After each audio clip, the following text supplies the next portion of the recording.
everyone. My name is Karen Blake. I'm a senior here at Amherst. I'm a sociology and Spanish double major, and I'm also this year's AAS president. So I will be introducing Biddy today. So first off, I want to welcome you all here to this year's 2016 homecoming. I hope it's really nice to be back. It's really nice to see all of you. Homecoming is one of my favorite times of the year. I love to meet with alumni and hear about your experiences here at Amherst. This past summer, actually, I was working with the annual fund office, so I actually got to meet a lot of alumni during that summer. We created a pilot program for a student alumni outreach program, so I was able to go on trips. I went to Boston, I went to New York, and I got to meet with a ton of alumni, some from the executive committee, some young alumni. It was really exciting. I was able to kind of share my personal experience with them and then also hear about their time at Amherst. I have to say at first I was a little bit nervous about going out on this trip just because I was meeting with some alumni from class years way back in the day. I met with one alum named Hugh Jones from the class of 1960. He's like my favorite person now. I was so nervous to meet with him though, just because being a student here now, Amherst looks a lot different. Amherst has changed in a lot of ways, and I just didn't know if we'd be able to find ground to connect on. But I was so happy because when I actually did end up meeting with him, it was strange because I actually was supposed to meet with him at a hotel, but that didn't end up working. So then he was like, I have to take care of my grandkids. I'm going to pick you up from this hotel and take you home with me and make you lunch. And I was like, oh, okay. So I went there, and that was actually great. We ended up having a long conversation. I was there for 3 or 4 hours, and we were able to talk about so many things, just because even though Amherst has been changing constantly over the years, the core values of Amherst have really stayed the same, so we were able to bond over that, which was awesome. So that's just one of my examples of being able to really get to know alumni. And of course, I'm forever indebted to many of the alumni just because of how generous you all are. So many students have you all to thank for being able to attend Amherst College, so I just want to give you guys a shout out for that. I really appreciate that. And I think that we're also lucky at Amherst to have such a generous president as well. Biddy is super generous with her time for students. Even, the lowly first-year students, Biddy makes an effort to reach out to them. If your first year here on campus, Biddy comes and does a dorm talk for those first years. So to come out on a Sunday night and talk to the students and allow them time to ask her questions and things like that. So it's really awesome. And I just really want to shout out Biddy because I think she does a really good job of taking the time to actually listen to students and hear what our concerns are and doing her best to stand up for us and what we're fighting for, and also reminding us of the personal strength and community that we have here on campus.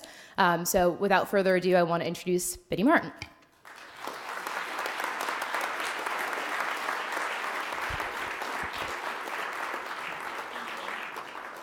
Thanks to Karen, our student body president.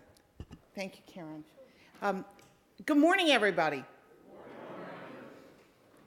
Regardless, I know, I wanted you all to move that way so I could see you. Keep an eye on you guys, but, only some of you complied. Okay, that shows the power of the presidency right there. Sit wherever you want, especially you all, yes. Well, good morning. So welcome home to Amherst. It's going to be another win over Williams, and that's... Not everyone's clapping. You realize that there's something that we all have in common, and that is that we must beat Williams. Okay, thank you. A little more applause, a little more enthusiasm. I'm confident that we will, and so is the president of Williams, with whom I've spoken about this. So I'm glad you're here, and I want to stress something this morning that Karen just stressed, and that is the college's values, and tell you a little bit about what's going on at the college. We think of what we're doing right now as various forms of reinventing the liberal arts, but only in order to preserve what they've always stood for. And what they've always stood for couldn't be more important, in my opinion at least, in today's world. But let me just, in my own words, tell you what I think Amherst's really essential values are. They were its values from the founding, and they're still its core values. First, a commitment to unsurpassed intellectual and educational quality in the liberal arts, and indicatively in the liberal arts, not in anything other than the liberal arts, and for undergraduate students. Now that's how the college started. As you all know, you all probably better than on-campus constituencies, you know that the college was founded by Williams renegades, but also made possible by townspeople who put their money and their time and their labor into building this college because they believed so passionately in the importance of education in their time. And it was for indigent young men of piety, poor young men who needed to be trained for the ministry. And that's what was deemed essential in the 1820s. And some aspects of that are no less essential in 2016. Philanthropy was the founding of this institution. It accounts for its origins. And the philanthropy of our alumni, you, is what has made this college one of the greatest educational institutions, not just in the country, but in the world, over almost 200 years. So thank you for that. The liberal arts, what does it mean to say we're doing some reinventing of the liberal arts while holding on to what they stand for? Some of you might have heard the Dean of the Faculty this morning talk a little bit about what's changing. I'm gonna just, yeah. Happiness, good. We have an extraordinary Dean of the Faculty. I'll therefore, for some of you, repeat just as headlines some of what I believe she will have told you. We have an extraordinarily engaged faculty, committed faculty, and the one thing that might surprise some people is what an innovative faculty we have. Right now, our faculty is engaged in a very thoughtful process of rethinking curricular policy and asking themselves whether the open curriculum in its current form is the best suited for what young people today need to know, and also whether it is adequate to what we believe to be the need for shared intellectual experiences among our students. And that group is meeting, has been meeting for over a year, will continue meeting until they feel they've come up with a set of policy recommendations for the faculty as a whole that meets the needs of today's students and is also welcomed by the faculty. When I came here, there were many people, a lot of alums among them, who told me that this faculty would never even consider the possibility of changing the open curriculum. And whether it changes radically or it doesn't, this faculty will have spent in the end 2 years thinking about various ways of accounting for what students need in 2016 and beyond. Second, pedagogical experimentation. You will remember, some of you, that the Amherst faculty was the faculty that said no to Harvard and MIT when we were invited to join edX, the online learning company. And at that moment, when the Amherst faculty decided it was not yet time to join such a venture, many people in higher education and beyond were saying, this is the end of residential education, and you'd better join on the online train now. It's left the station, and you'll either be with it or you'll go down. So massive was the disruption in residential liberal arts education supposed to be, but our faculty said, let's hold off. Let's remember the importance of presence and place to learning. And in the end, I believe they were right. But what's happened in the meantime is that our faculty is experimenting with every conceivable bit of cognitive science and neuroscience research, as well as with online tools, in order to figure out how students learn, how a new population of students learns, how variously we all learn one from another, and what the best pedagogical tools are to ensure that students are prepared for the world today. Some of those experiments mean changing the way entire majors are taught. One example would be geology. The geology department has rethought its major more or less entirely in order to emphasize writing in a science major. Let's agree that in addition to critical thinking, questioning, writing is one of the most urgent needs as a skill in every workplace and in the country as a whole. Geology is redoing the geology major to emphasize writing. Many other departments are thinking about the possibilities for students to learn by doing. So whether it's independent research, community engagement, internships, various immersive learning experiences that we are investing in heavily in order to ensure that students are prepared for what's coming. The best preparation for the uncertainty in the world and the rapid change in the world of work, I think, and many agree, is a strong liberal arts education that gives them breadth and depth of knowledge, that makes them versatile thinkers, critical and creative thinkers, thinkers who can collaborate with others and who tackle problems collaboratively.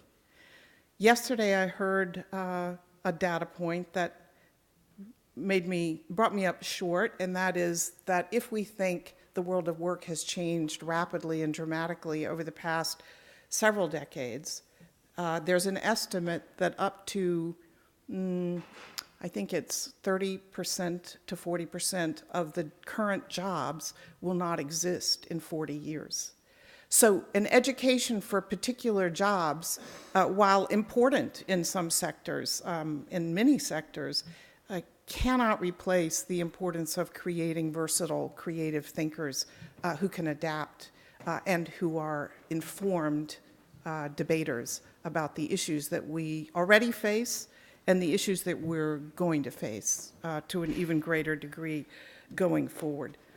Facilities is part of what we're changing in order to ensure that the liberal arts is adequate to the 21st century. How many of you have gotten a chance to see the new dorms? Quite a number of you, but not everyone. So the new dorms were built, why? Because we needed a science center. A science center that will educate students in interdisciplinary science that is adequate to the 21st century. And many of you will remember there was a design for such a science center in place when I came, and for various serious reasons, we ended up shifting gears away from that design to a design that our faculty and many students who've been involved think is wonderful in design and we hope in execution. But that science center is sited on the eastern part of the campus, requiring that we take down the social dorms. They needed to be taken down anyway. Yes, they did. They long outlived their usefulness. And even though they created what some consider great party spaces, actually a lot of people considered great party spaces, they needed to come down, and they have come down. So we needed beds. We needed 4 new residence halls, and we have 4 new residence halls. And these residence halls and the Science Center are going to be integrated with the rest of the campus and with one another by a gorgeous set of pathways called the Greenway that will lead people through the eastern part of the campus, but it will require regrading so that the hills are not so steep. And that will make our campus, not only on the eastern side, but even in its connection to the quad, the iconic quad, more easily accessible for people in wheelchairs, for example. It will just make the entire campus more physically accessible, and that's crucial. The facility that's most important to us in maintaining our preeminence educationally is the Science Center. And it will be a massive project, as any of you who've seen the hole in the ground probably realize. It's the biggest construction site in the history of the college. And in fact, when you put these 3 projects together, the 4 new dorms, the Science Center, and the Greenway, this is the most transformative change in the physical campus since the founding of the college.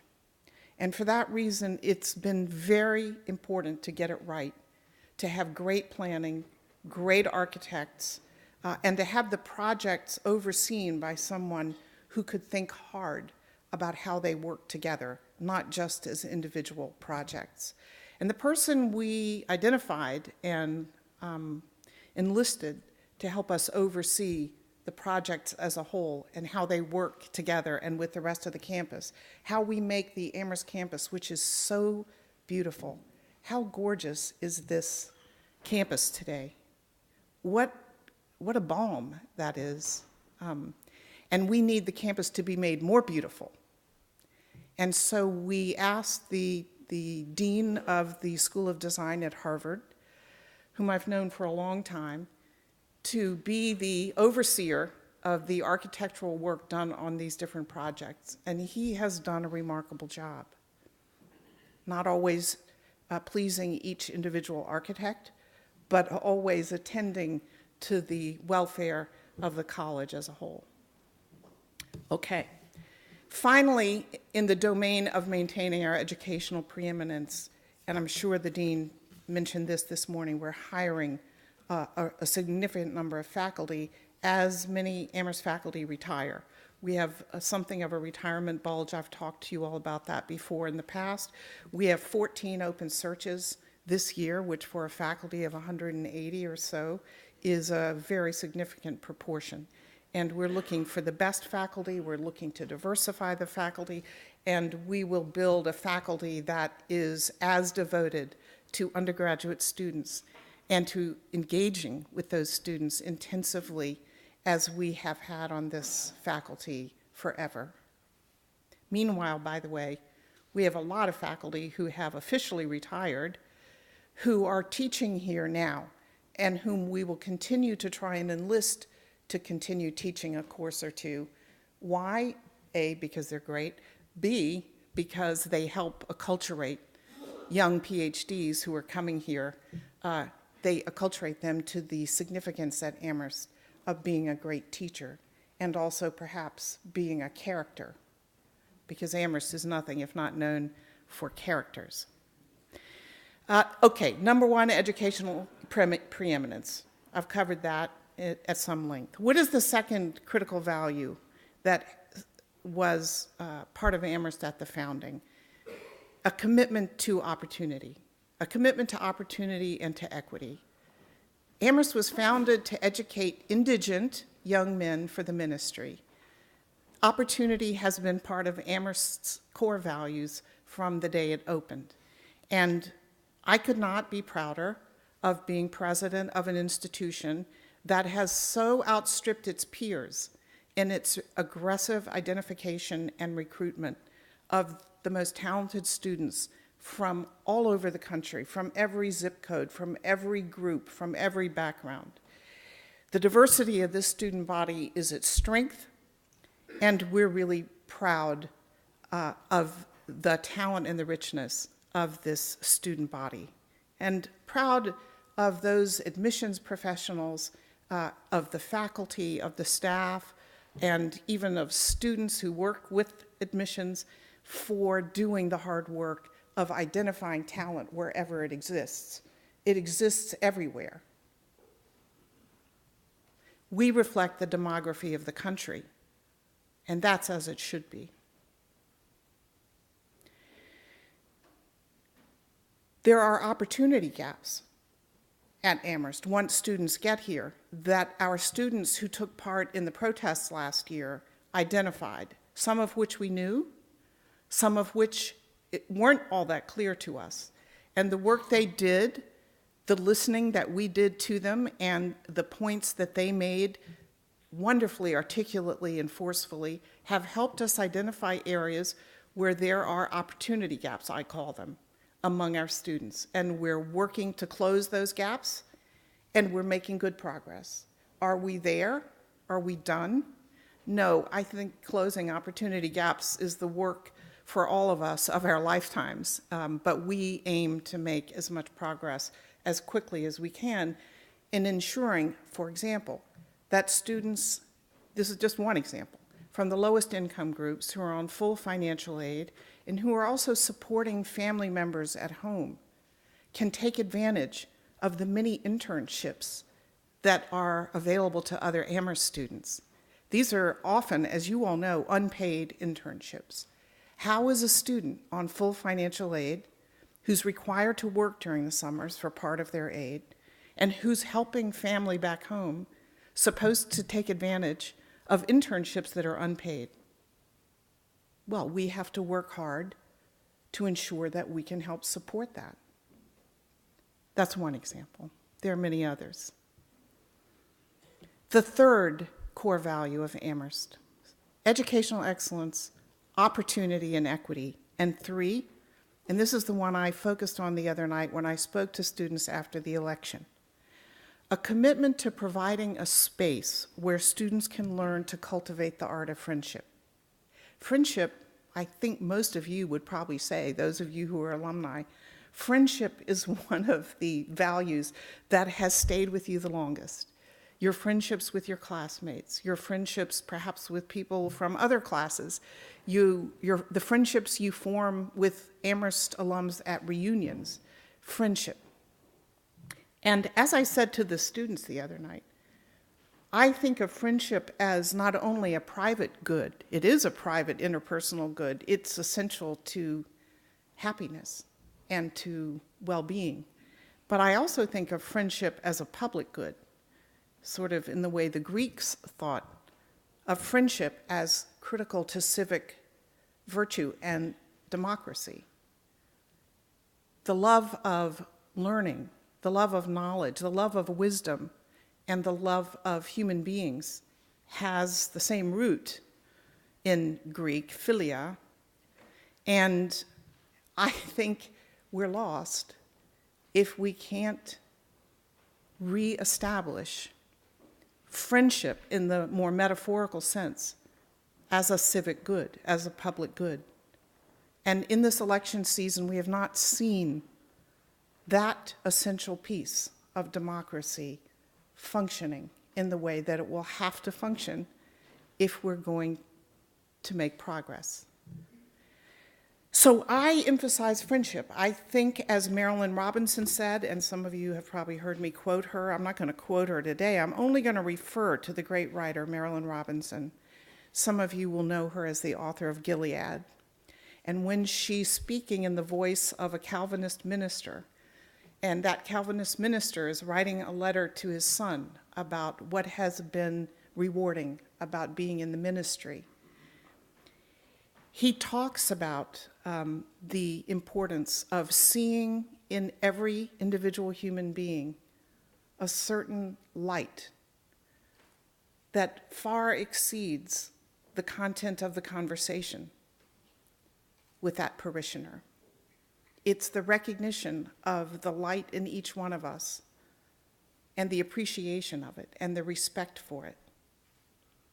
It's a kind of friendship between a minister and a parishioner that isn't friendship in the conventional or the common sense form, but which matters, and it matters to teachers and students, and it matters to human beings with one another if we're going to have a humane world.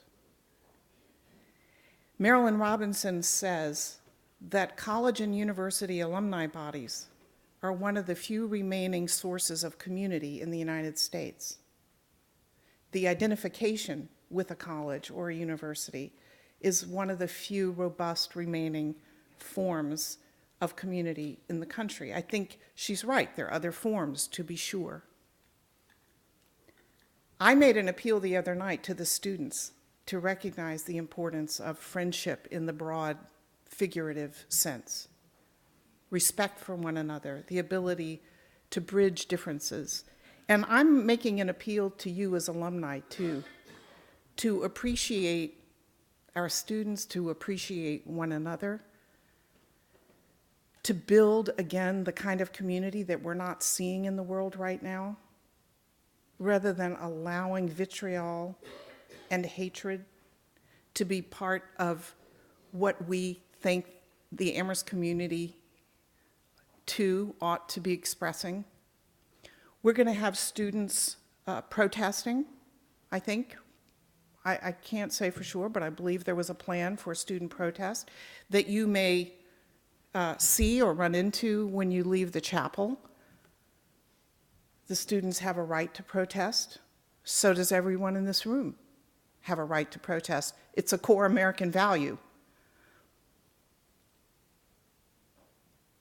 Let's respect what they want to say.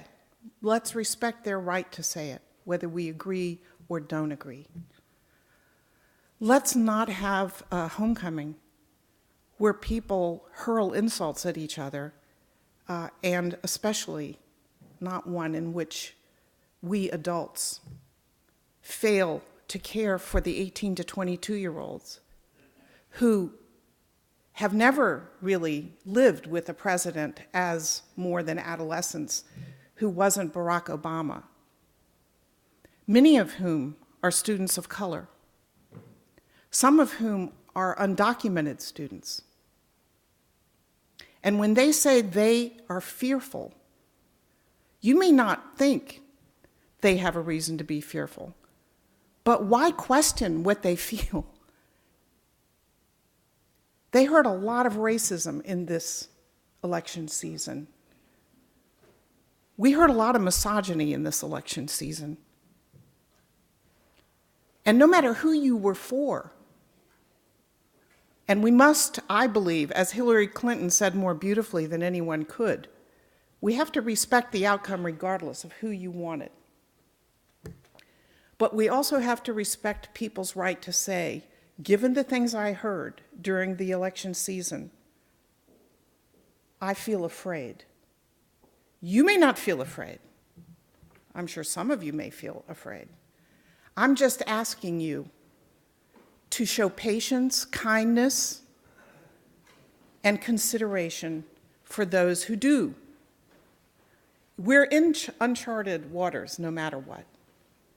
We're in uncharted waters, and uncharted waters are difficult for everyone, including Trump supporters. By the way, I haven't seen anyone out there protesting the election of Republican senators or Congress people.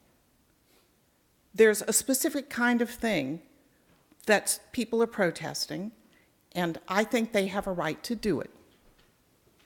I just want you to honor our students on our campus and not leave them feeling that they need to be afraid of their own community. That's all I'm asking. Let's not just be angry at each other. There's no point.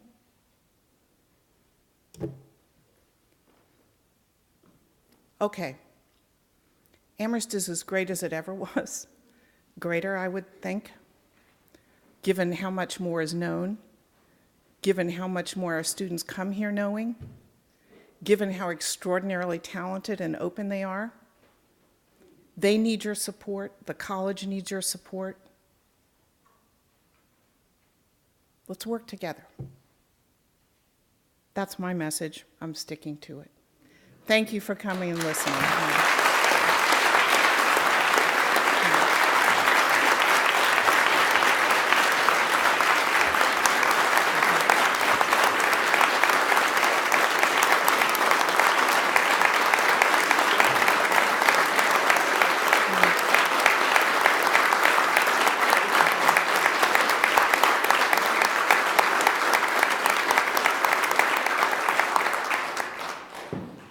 Okay, now, this is Amherst, and nothing I said means that I don't love as much as you do having at it on things that we care about. Honoring and respecting and being kind is not the same as agreeing, and I know we don't all agree on the various things that are going on at Amherst. As for the national scene, forget it. I mean, of course, not everyone in this room agrees with one another. Okay, but so what questions can I answer for you about the college and what we're doing? Yes. I'm sorry. Rick Murphy, class of 73. In the spirit of honor and respect, and I thank you very much for that third leg of the stool of education, I am uninformed largely about a recent art project, so-called art project, undertaken in the athletics department by some students. And I wondered if you could comment on or elaborate on your understanding of what the motivations might have been about that project and how the college responded to that art project by the students. Rick, thanks. I'm not sure I know what the project is. Does anybody know? Okay, well, shall we have Suzanne and Karen respond then? Good morning. I'm Suzanne Coffey. I'm the Chief Student Affairs Officer. There was a project, an art project, constituted by a couple of students to put up pictures of, candids, frankly, of women enjoying time on campus here as friends. And those pictures were put up over what you know of in the alumni gym as the team photos going back decades and decades and decades and decades in the hallway. The decision was made to leave those pictures up for a little bit of time so that people could think about what it meant to have come a long way from the college we once were to the college we are today. And when it was time to take those photographs down, they came down, and the students were invited to come and pick up the remains of their art project. It was a peaceful demonstration. It was treated as such, and it generated conversation on campus, especially in the athletic department, about women's athletics today and about the success of the program in that area, both for men and women, and how they joined together in thinking about what their role on campus is. And so it was as simple as that. I do believe there were multiple opinions about whether it was appropriate, or whether it was in good taste, or whether it was wonderfully significant of something. I think the opinions varied quite widely. But that's what that was all about. And again, that project stayed up for about a week. I'd take any more questions on that if you'd like. Suzanne, yes? You might point out what your previous position was. Sure. I spent the first 8 years of my time at Amherst as the director of athletics. And 3 years ago was asked to come over into student affairs and to become the chief student affairs officer. So I've seen a little bit of all sides of the athletics and student affairs issues on campus, proudly so. Thank you. Thank you, Suzanne. Oh, yes, hi. Hi. I just have a follow-up. I thought in the gymnasium, the art project that was going to be described was something I took a picture of today because I was so impressed with it. And it's from the class of 2018, and there are two main headings, and the headings are what we do, and the other heading is what we don't do. And there are a number of comments under each of those that I think, in the context of the Harvard soccer team and perhaps cross-country team, was the Amherst athletes affirming what they feel about that sort of subject in general. And I found it very uplifting. I won't go through them, but I'd encourage people to see this. And that's what I thought was the art project. Yeah, that was done, Suzanne and Karen tell me, by Amherst Leads, which is a wonderful program in the athletics department that engages, first and foremost, captains, right? Students at all levels. Students at all levels with special training for captains. It's a leadership program. Yeah. Yes, yes. Good point. Thank you.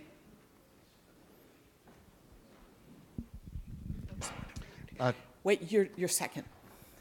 There's someone right here. Go ahead. Just want to see what I get up twice. I know the feeling, yeah. No, you don't. You're not 75 yet. Yeah. I'm Ted Truman, class 63. So I was interested in, I think we all are interested in the impact of the election on the community. I've been struck by some of the things I know in terms of prep schools, if I may put it that way, private schools, other schools actually sending out messages post-election to their families and alumni. So my question is a little provocative. Okay. So, of course, there are people, I assume, both on the faculty and among the students who did not support the loser. And could you talk a bit about that in terms of since Who did not support whom? I assume there are people who voted for and supported Mr. Trump in the election, right? Yes, yes. And although they yes. were this is Massachusetts after all, they were overwhelmingly the other way. So the minority at Amherst, in some sense, was the winner. And could you say a little bit about how the minority has reacted to the reaction of the losing majority, if I may put it that way? That goes to questions. That was a good Amherst formulation. So that went around the bend. You know, it's like. So Biddy, this goes to the question. It's like a triple At negative, the start. I know what you're asking. I got you. At the faculty level, it's Benny. I know a number of conservative faculty members have felt that there is too much dominance of liberal faculty members in the faculty. That is an issue of diversity for the faculty, which is very complicated these days. But so that started at that level, because I think that's probably where we want to start. Yeah. Oh, yes, it's a good question. I was just getting a kick. I'm getting a kick out of anything I can, and that was a great formulation. We have a college Republicans group that is healthy, and they were set up. Oh, so I should tell you, on election night, the Keefe Campus Center was completely packed with students because we had planned. And I shouldn't say we because I didn't plan it, but Student Affairs and our Office of Diversity and Inclusion had planned for there to be big screen TVs with different stations tracking the results in different parts of the Keefe Campus Center. And when I went over, for the 2 hours I was there in the different rooms, I mean, it was completely packed. You couldn't even move around. It was a wonderful event. And it turned out that there were students also gathered in other buildings, and one of them was Benesky. And in Benesky was the College Republicans. I don't know if they were all members of the College Republicans, but they had set up a big screen in Benesky, and I went over, and it was a significant group in the Benesky lecture room. And the question of how they then reacted after the results came in, I mean, I can't say because I didn't stay up that late. But I've heard an isolated or two report of people yelling some nasty triumphalist things at other students on campus since the election happened. But I myself am not aware of a lot of churning one way or the other of that sort. I mean, I don't know how the faculty voted, obviously. We'd really be in a bad time if I knew how many voted which way.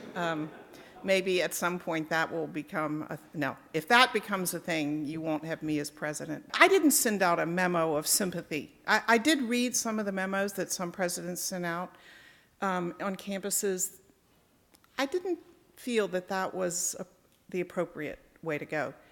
What I wanted to do was bring people together because I knew there was a lot of shock. And by the way, there was a lot of shock on both sides of the aisle and all over the world. So there's nothing wrong with acknowledging that people were surprised and that we're in uncharted waters. There's nothing wrong with that. And so I convened the community and talked about what I just talked about with you, which is the importance now as much as ever, and maybe more, of education, of opportunity, of diversity and inclusion, and of friendship. Friendship as a civic good, not just a private good. I think at the time on Wednesday evening,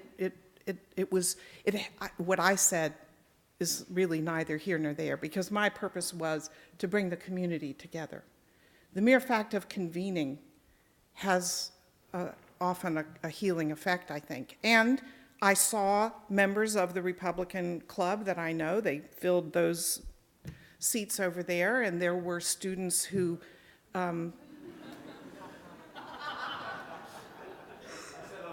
yeah. Oh, on the right. Well, they were to my left, actually. Just saying. Anyway, I don't have more to say than I said before, which is that I think it's understandable that students who are in vulnerable positions by virtue of the kinds of things that were said during the election season, which is, again, slightly different from saying anything about the outcome of the election. People heard things that were really hateful and threatening. And to expect that people are not affected by that would be reality denial, I think. Yes. I'm surprised to hear you say that just now that you didn't think that it would be well, I have a very loud trial lawyer's voice. You have a beautiful voice, yeah. I'm not known to anyone of the. I was surprised to hear you say that you didn't think it was appropriate to make, what you just said. But you did, at least I inferred from what you did, think it was appropriate to make, again, what I inferred was a political statement as a college president when you circularized among the members of the college community an article written by an undergraduate soccer player, I believe. Yes. A very nice article. It wasn't, I don't think it was circularized by you because it was a literary masterpiece. So I inferred that it was at least a semi-political statement you were making. And so I was surprised to hear now that you didn't think it was really appropriate to make, and maybe it was not a political statement, but it certainly appeared to me to be not, and my history goes back a long way at the college. It includes Bill Ward, whose attempt at making a political statement didn't work out so well for him. And and also notwithstanding a recent obituary that appeared, what was it, the Boston Globe? The deceased president of Princeton, apparently Bill Bowen, an yes. icon in the academic world. That there was a specific paragraph in that obituary. Yeah, use the mic because some people can't. That said he didn't think that it was the place for a president of a college to take any political position. I happen to agree with that, and it's not. I'm not making a political statement because I'm not any happier with the results of the election, even though I had been a Republican. As a matter of fact, a man in the class of 49 and I in the class of 51 started at Amherst after the World War II, the Young Republican Club. However, W pushed me so far left, I'm probably even left of most of the faculty here. But so the Well, you better put down the mic then, but because was it, you're... what was the impact? That's my view of what I inferred that you were doing. Okay, but let me I wonder speak what the now. impact of, Yes. of the Harvard soccer team had on your thinking that this article that you circularized was meant to demonstrate the outrageous, out-of-line, inappropriate, untrue statement, that famous statement that this is locker room talk. I mean, what's the impact of the Harvard soccer team on thinking about the... I can neither control nor do I regret that I can't control the Harvard soccer team. Okay, that's somebody else's problem. Okay, joking aside, you inferred incorrectly, and actually very incorrectly, because as silly as it may sound to people who thought it was political, I did send it out because I thought it was beautifully written, and because an undergraduate student had it published in a national venue, and because it made a statement that transcends politics about the respect of women. And it is true, as I was told by many after, not many, but some, it had Trump's name in it. Okay, fine. I realize people could take a different perspective on what I did. The respect of women and the end of abuse of women is not a political issue. It is a matter of ethics. It is a matter of human rights. And that's what I care about.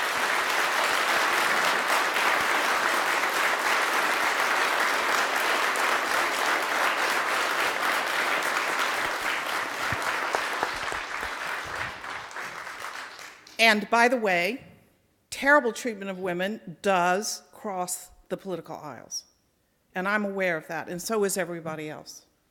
So, you know, maybe I shouldn't have sent it out. I feel fine about having sent it out. I feel proud of that young man. I feel proud of his team for supporting it. I have no illusion that everyone on the team is perfect. As they said in the letter, they're not perfect.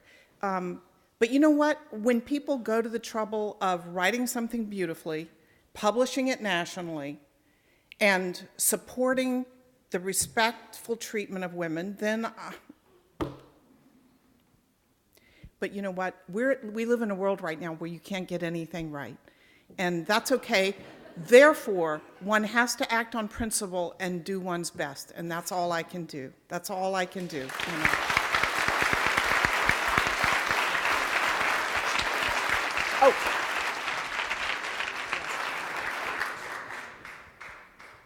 Thank you for that, actually. I'm a graduate of Amherst, obviously, and I have two daughters who graduated from Amherst.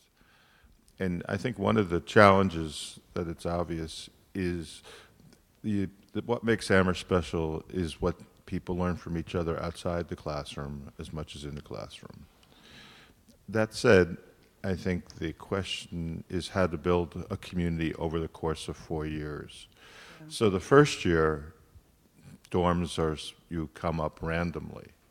But what happens over the successive years is that people start to select.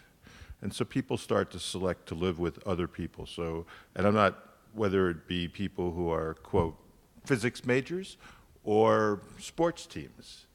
And then they build their own kind of culture. Mm-hmm. And then the question that I've been wondering in this environment is how to continue to cross-pollinate these people so they interact with each other and yes. They don't get locked into their specific groups. Now, obviously, you go to classes and you can do that. But that's to me is one of the things I see is part of this sense of protest over the last, is how to continue, because that's the challenge in this sense, because if you're on the football team, you hang out with football, you start to live with the football players, or your physics, you know, I'm just not picking one thing or another. Yeah, I understand. And I think that to me is a difficult question, but one of the important ones, because that will build on the strength of the tremendous diversity that you're building right. in getting the students here. Yes, that's a great point and a really good question. And what always fascinates me is that in student surveys, they report their first year when they don't get a choice about who they live with as their happiest year, interestingly. But if we say to them, let us sort of randomize it in subsequent years, it's a threat to the, understandable autonomy that they feel they earn as they grow older.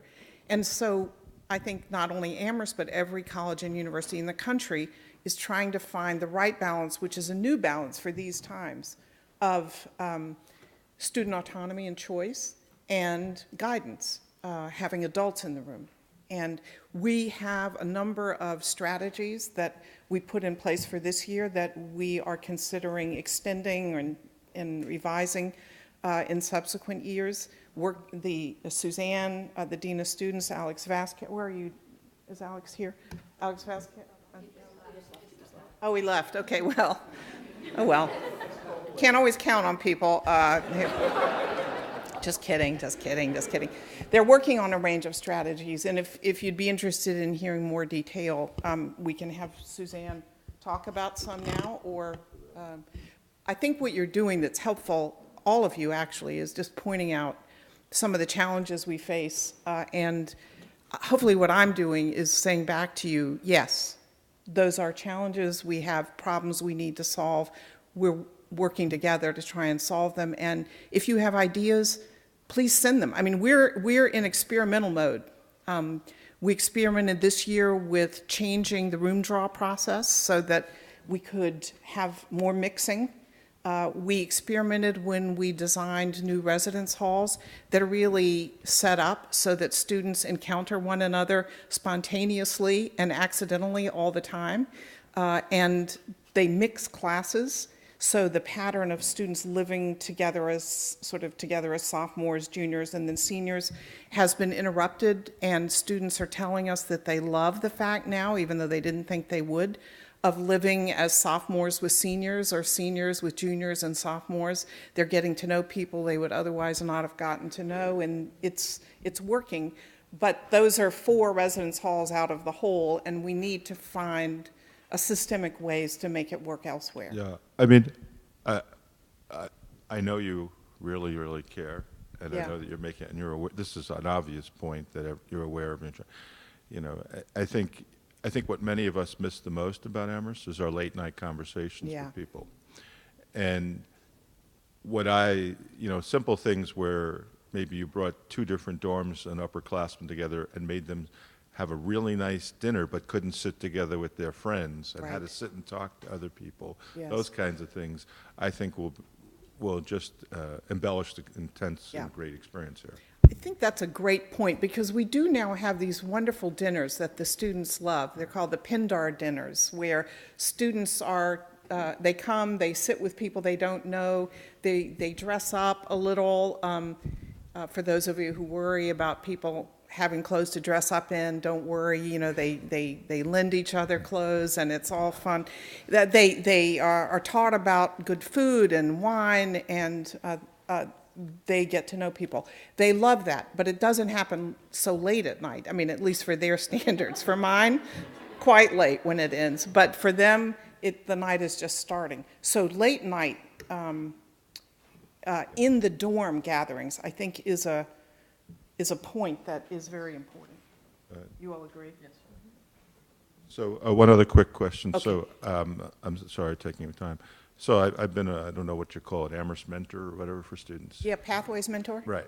And so for me, one of the things not knowing is some of the challenges. So I've had someone who was a great young man who's from Africa, but doesn't know anything about winter and Yeah. coats. Yes. Or people who have no money, how to help, what to do to help these people without insulting them or without, and so I think I assume that this is taken care of, but those are something. Well, actually, Amherst is more generous than any other institution I know in providing enough financial aid for students once they get here to allow for a whole set of things, including winter clothing, including dentist visits. Katie, are there other things that you would emphasize that we do that are, those are 2 key ones, but we're very cognizant of the fact. We even have very, very discreet food pantries on this campus for students. You've probably read quite a bit in the national papers about food insecurity on campuses. And so we have things that we don't make a big deal, that we don't advertise, but we are focused on making sure that everybody here is warm, has food, feels physically safe. The whole safety debates in the country have really, sometimes troubled me, sometimes amused me. I mean, nobody in college is going to be intellectually comfortable. But when students talk about being safe and needing to feel safe, they're not talking about what a lot of these journalists are writing about. And they need and they deserve and they have a right to feel physically safe on campus and psychologically free of abuse. Freedom of speech? Yes. Academic freedom? Absolutely. There's no place that supports it more than Amherst, no matter what the University of Chicago says. But physical safety and well-being is just as important, and it's not one or the other, and it can't be one or the other. It has to be both, and we'll figure out how to do both. That's our job. The other thing I was going to say is, I wish, while you're here, no matter what your point of view on what's going on at college campuses, or I wish, if you felt like it, that you just go up and talk to some of the students that you don't know. Because I'm telling you, and you may think, oh, well, I would think so, but how do you know what I would think? You don't know. I come from rural Virginia. Rural Virginia, I grew up in a family that would have not only voted for Trump, but done more than that for him. I grew up with between two brothers, one a fireman, one a football coach. I probably know more than you think I do. I didn't grow up in an academic family. My parents didn't want me to go to college. They thought it ruined girls, and they thought it had ruined me. So let me just say, these students at this college are extraordinary, extraordinarily smart, extraordinarily thoughtful. They are people who've been through more than most people go through in a lifetime, many of them. Stop and talk to them. You'll just be joyful. I'm not saying talk and have a stop and talk politics with them necessarily. Just get to know them. They are a source of hope and joy. I don't care what your political point of view is. You just need to stop and talk to them. Yes. I'm telling. One of my strengths and weaknesses at the same time is the fact that I come up with spontaneous ideas, which sometimes are really stupid. Okay, me too. Can I ask you please to set that up for next homecoming? Yes. Arrange it. Yeah. Make it an event, make it a something, put some chairs up. I go here, I get to talk to these kids. They go there, they get to talk to me. Yeah. The reason Yeah. the interaction that you're talking about, and I'm making this up as I go, so I might be really stupid. Yeah. The reason that doesn't happen is because you guys didn't set it up. Yeah. Okay.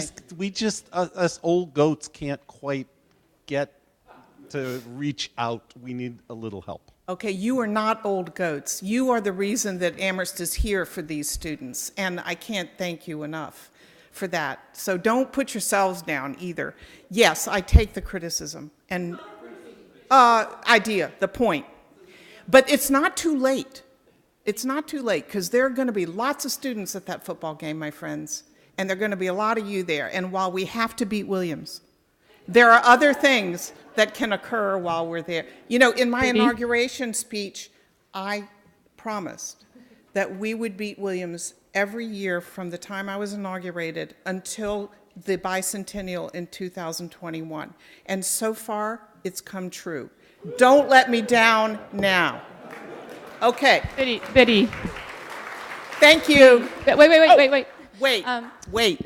Thanks Yes. for the suggestion. And in your homecoming programs, we have at 11 o'clock, which is starting now, alumni student meetups at Pratt Field. So if you'd like to go, yes. And there's a variety of tents where students will be there, and they're eager to meet and visit with you, so I encourage you to do that. Enjoy your afternoon.